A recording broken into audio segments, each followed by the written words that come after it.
in 5, 4, 3, 2, 1.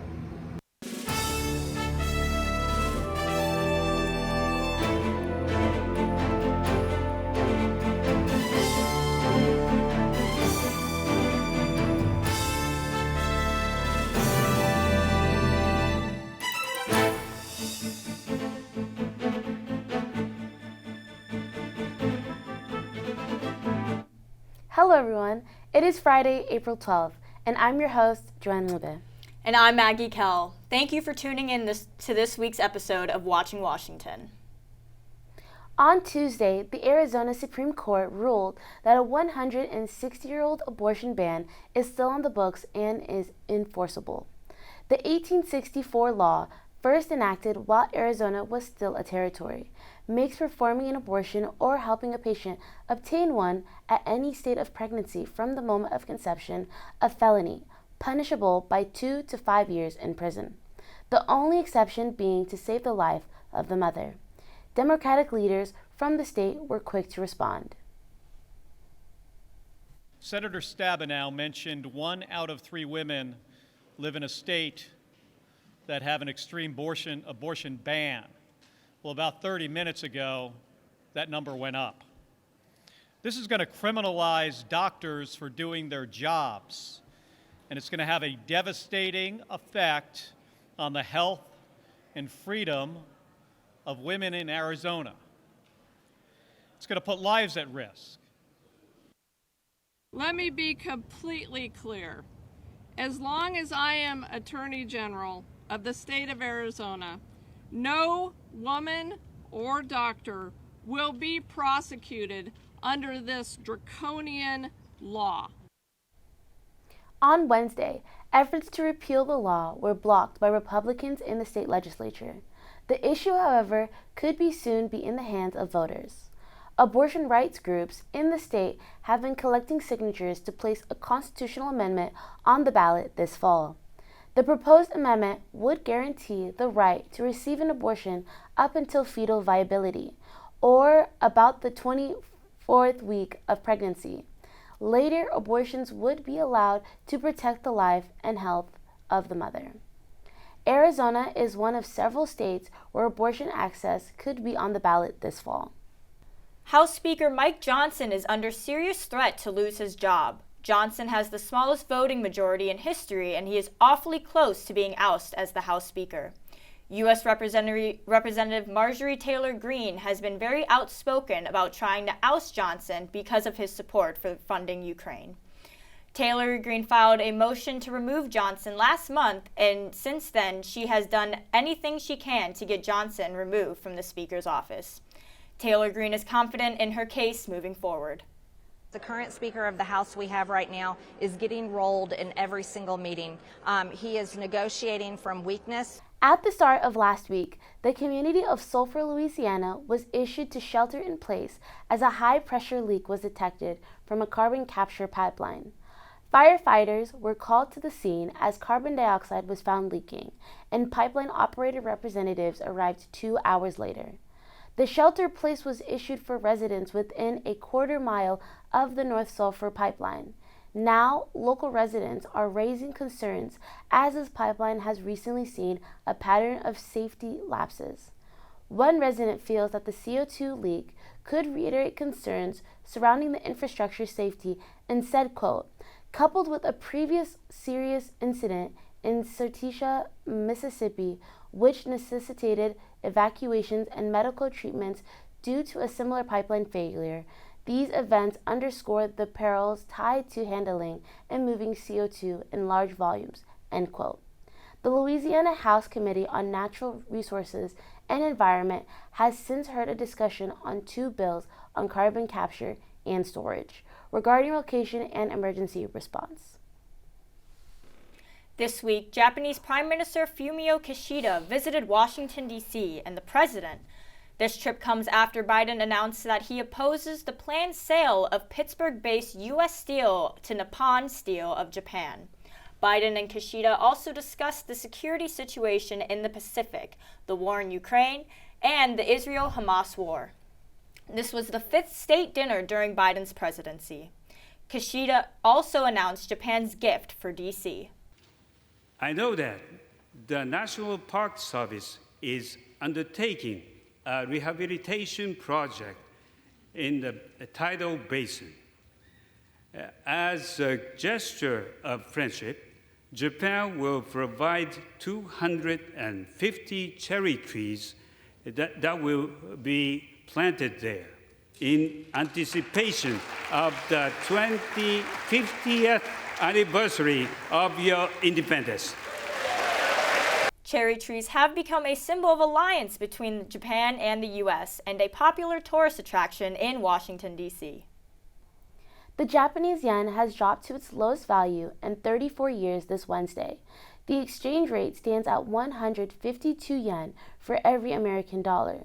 This is a stark contrast to it being just 130 last April, a 15% increase in just a year.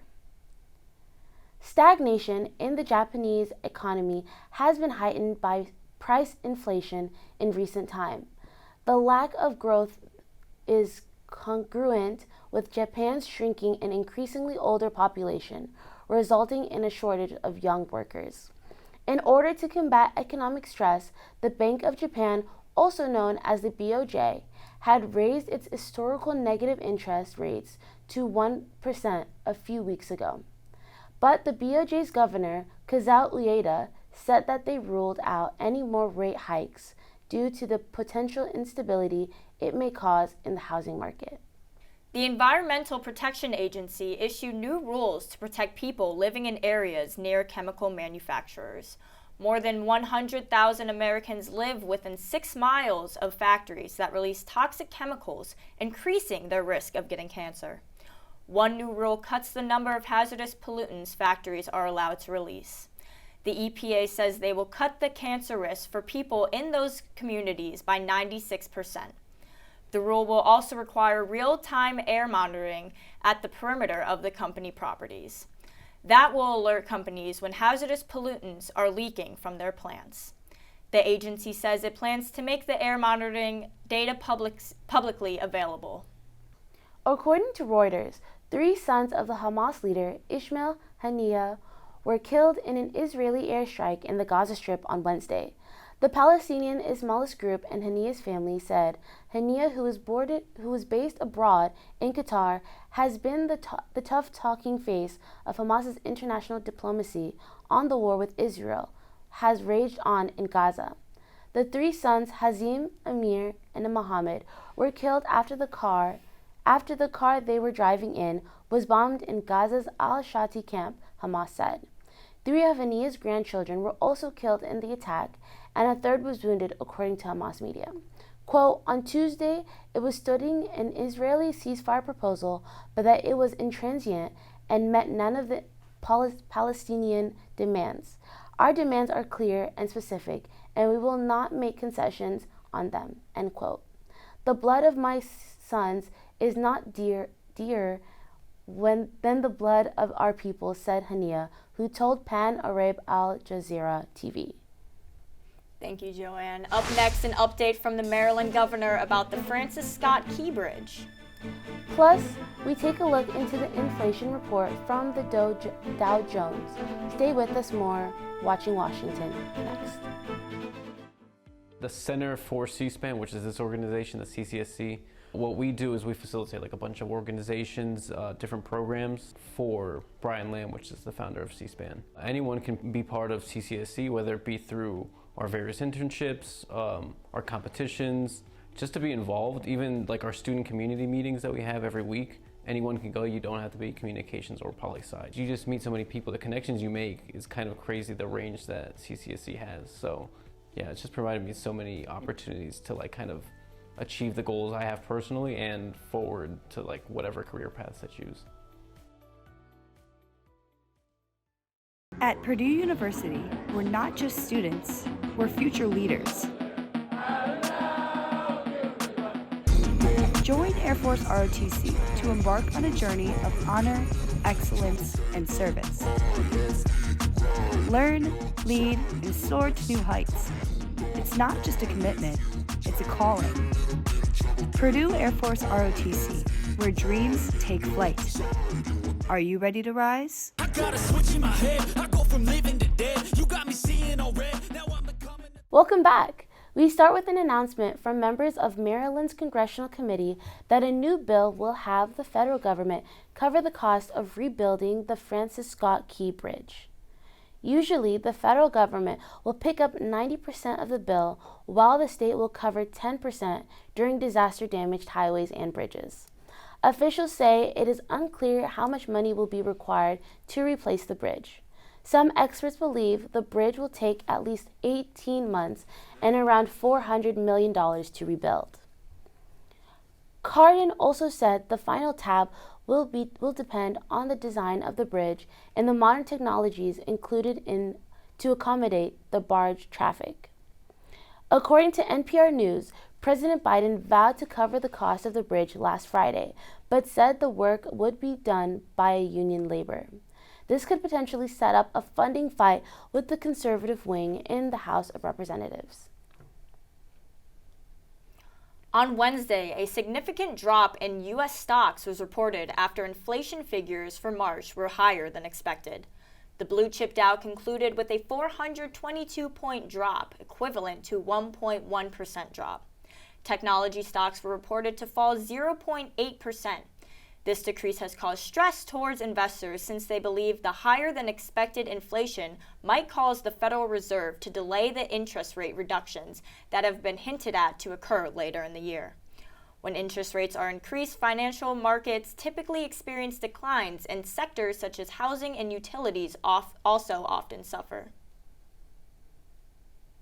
Former Trump Organization CFO Allen Weisselberg was sentenced to 5 months in jail Wednesday for lying under oath about the size and value of Donald Trump's triplex apartment in New York. Weisselberg was charged with perjury after admitting to the New York Attorney General that he knew Trump's apartment was not the size he claimed on financial statements, although he had testified otherwise in a deposition. That incorrect square footage led the apartment to appear more valuable than it actually was. The former CFO had been charged with 5 counts of perjury but pled guilty for 2 felony counts in a deal with prosecutors. Several January 6 defendants are beginning to be released before their prison sentence have expired. Federal judges have begun the process, ordering early release pending appeal of several perpetrators of the January 6 insurrection on the nation's capital. Among those defendants is Delaware man Kevin Seaford, who infamously carried a Confederate flag into the Capitol building. He is currently 1 year into the 3-year sentence. The Supreme Court is hearing arguments on whether the charges brought against the defendants are legitimate next week. Should they rule that the charges are in fact legitimate, those released early pending appeal could be ordered to return to prison. Our in-studio guest this week is Shye Robinson. She is the current PSG president and has definitely made her mark here on Purdue's campus. The full interview just ahead on Watching Washington.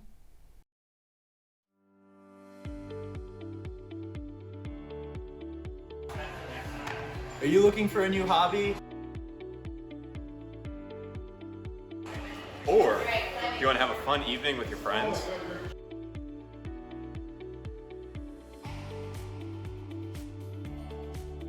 Then come climb to new heights at the Co-Rec Climbing Wall.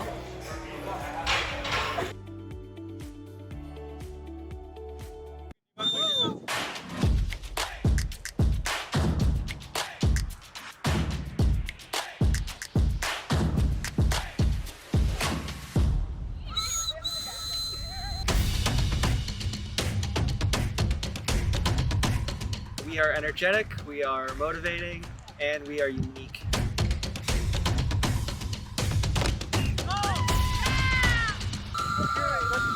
I don't think you can beat Quidditch.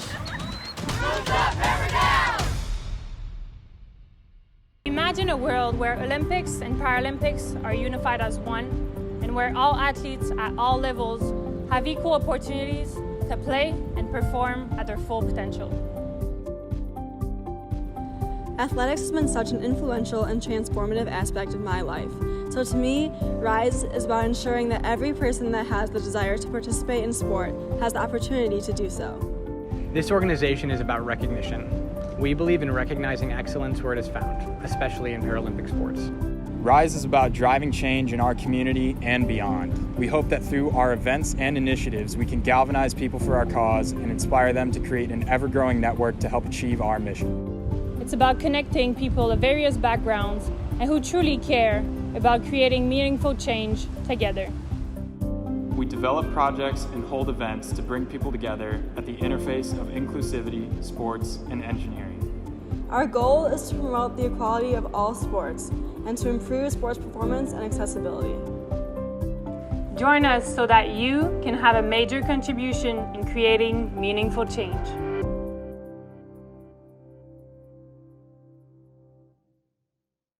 We have a special guest with us in the studio this week. Shye Robinson is coming to the end of her PSG presidency in the next couple weeks. Not only has she helped raise the minimum wage on campus, but she is also very active in different clubs and organizations. We have Watching Washington's Jordyn Smith, who is standing by with this week's interview.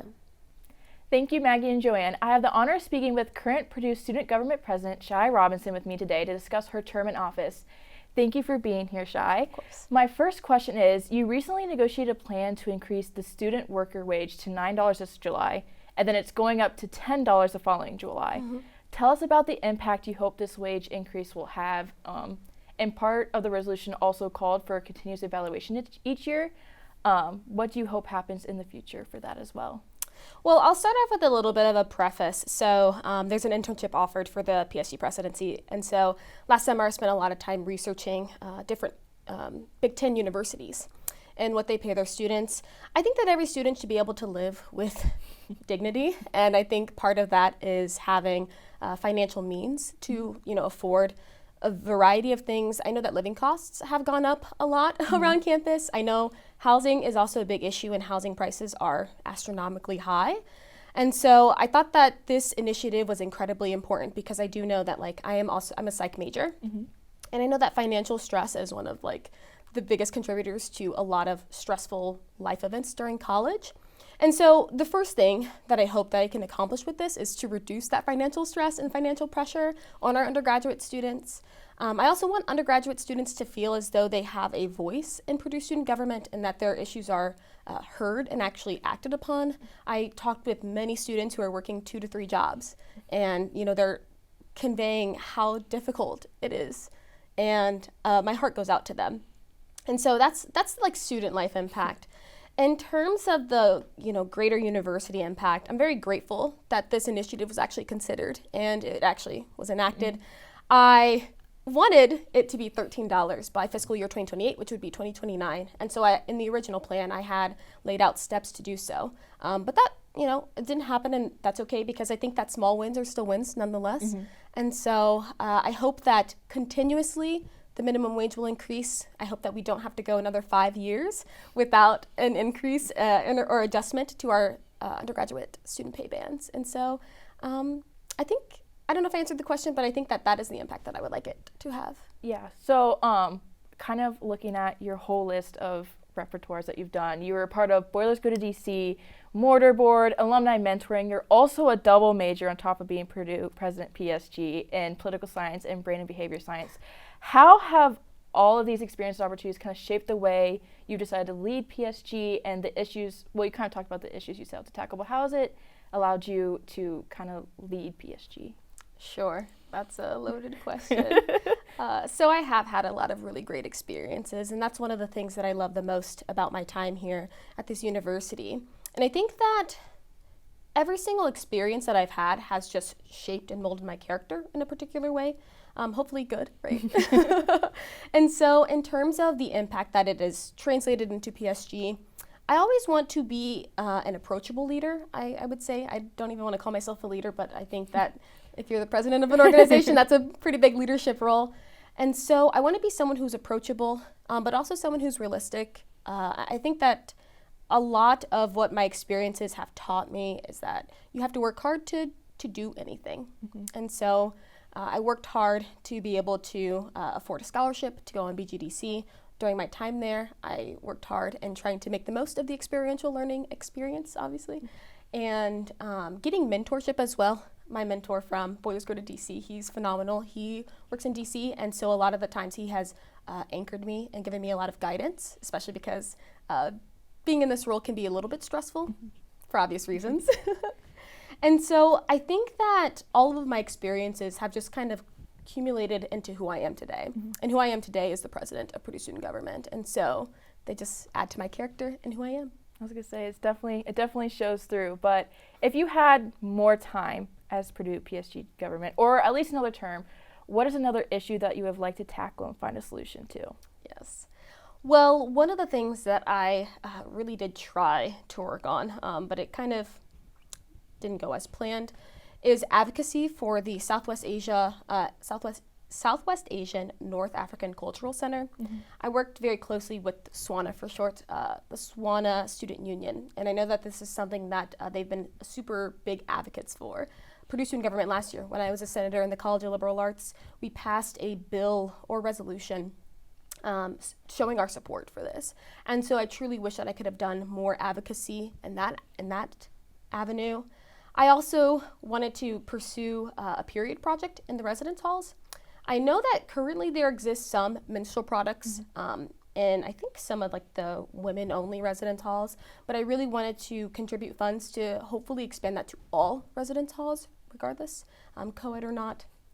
And so I would say those two things probably I would have focused a little bit more on, but I also think that student issues come up as time goes on. And so whichever student issue would have come up by, within, if I had another year, I would have addressed those. Well, hopefully those get addressed soon. But one of the more bigger ones that you've kind of touched on a little bit was housing. Available housing and just affordable housing in general. It's just been a continuous problem here for students. Do you think the university's doing enough? And then kind of, if you can, what is in PSG's power to do? Like, what needs to happen? What can they do?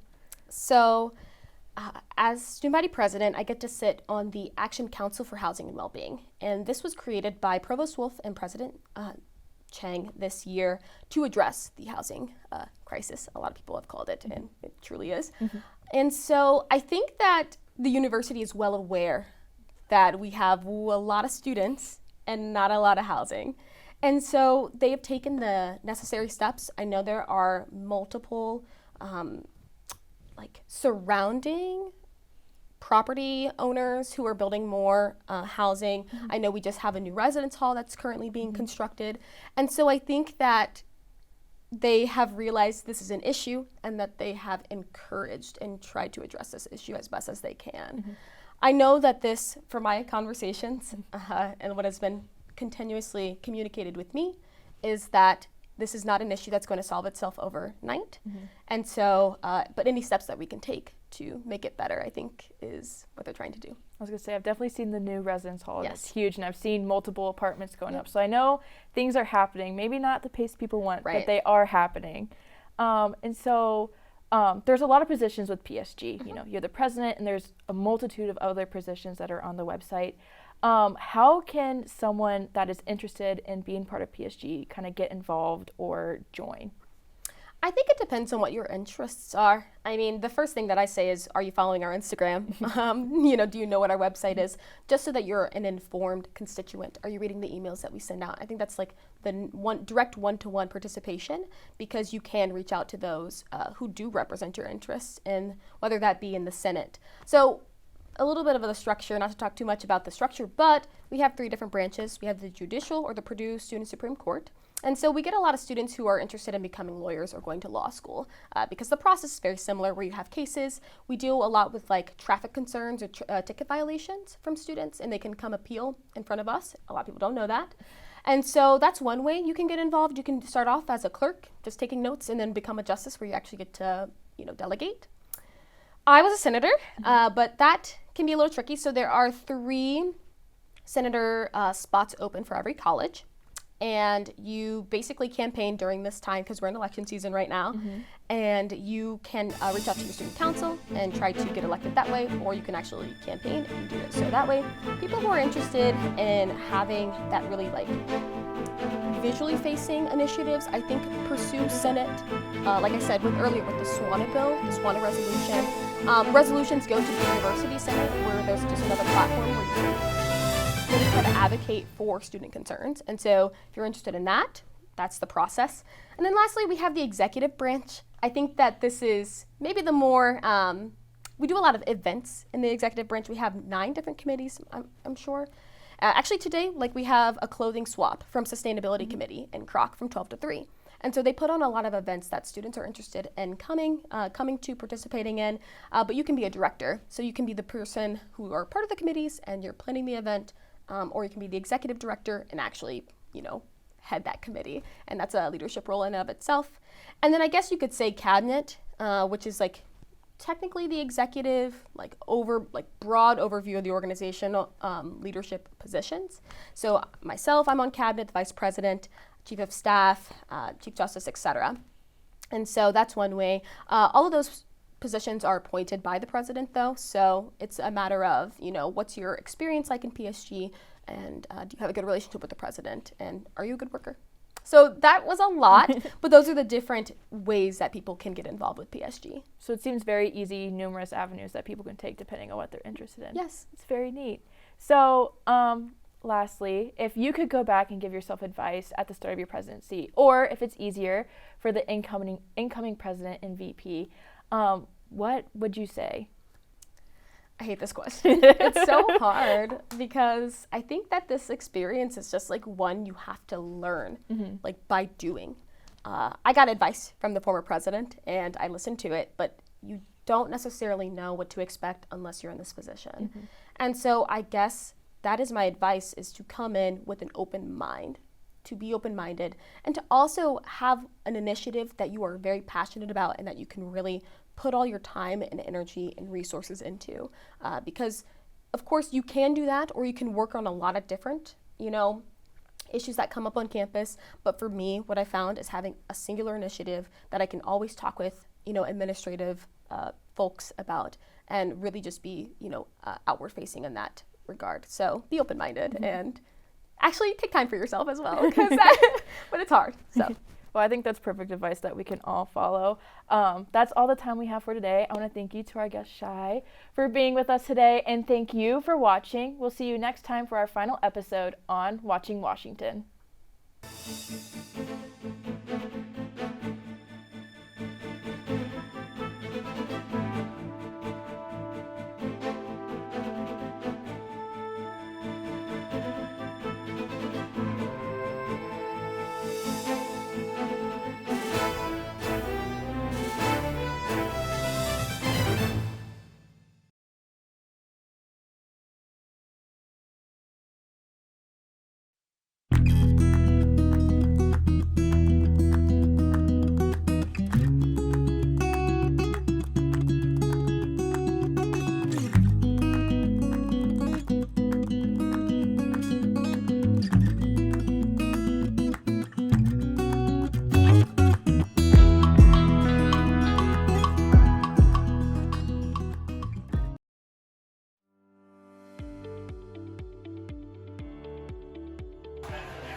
Are you looking for a new hobby?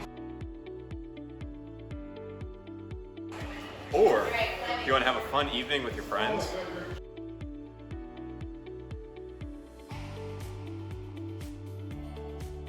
Then come climb to new heights at the Co-Rec climbing wall.